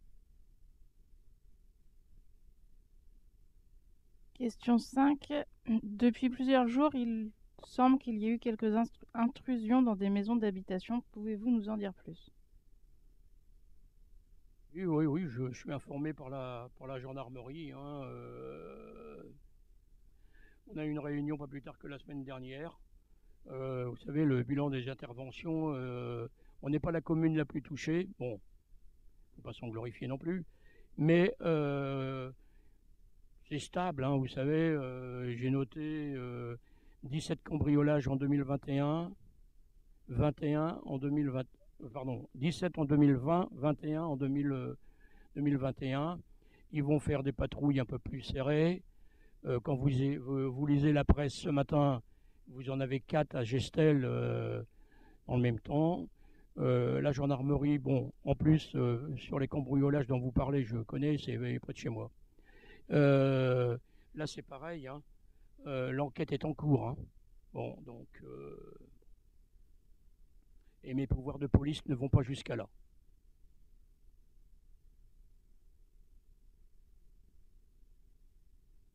Question 6. Vous organisez gratuitement des ateliers coupe...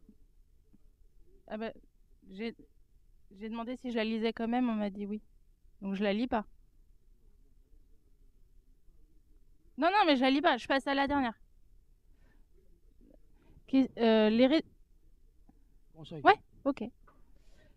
Les résultats du baromètre des villes cyclables, donnant des notes allant de A à G aux villes de France, sont parus ce mois-ci. Pour Riantec a été attribuée la note globale de F et une note de G pour la catégorie effort de la ville, ce qui est la moins bonne note des villes de Lorient Agglomération et avec l'un des plus forts taux de participation. Allez-vous engager une réelle politique en fixant des objectifs ambitieux et concrets, accompagnés d'un budget en faveur des mobilités actives? Je prends la parole pour répondre. Il n'est pas possible de nier le retard d'aménagement destiné au cheminement doux sur la commune de Riantec.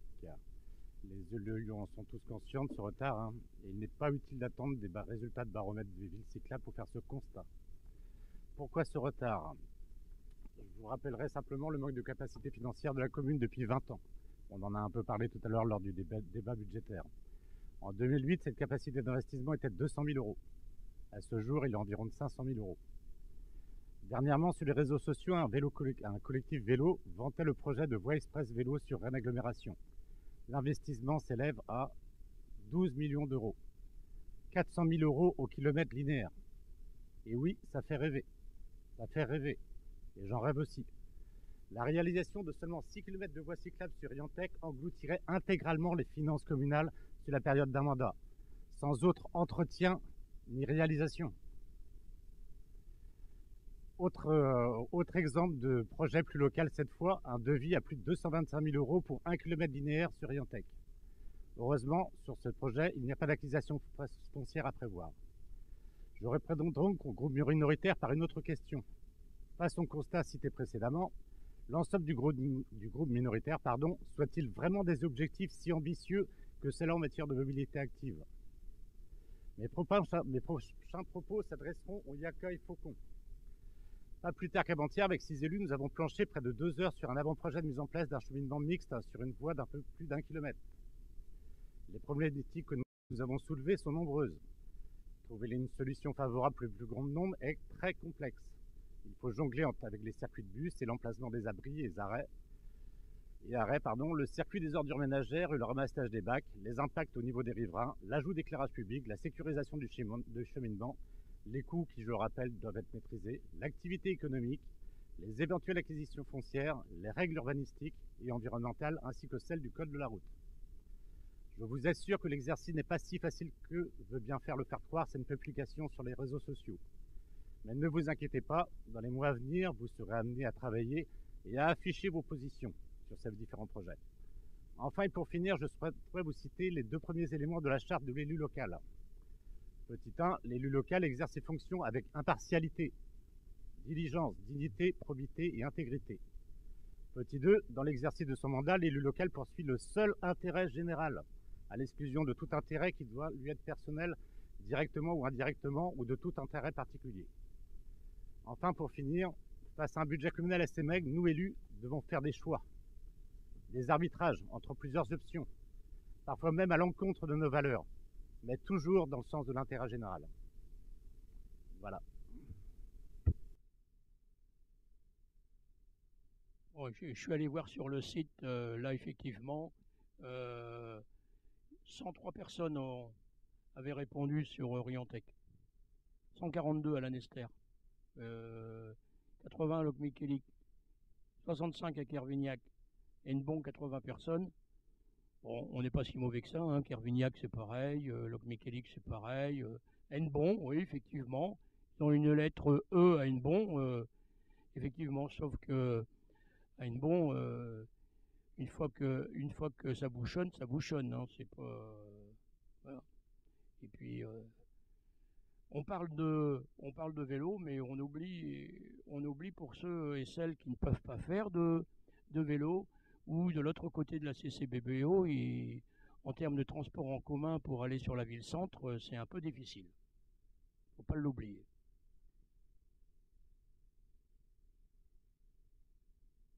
Un conseil, merci. Bonne soirée à vous.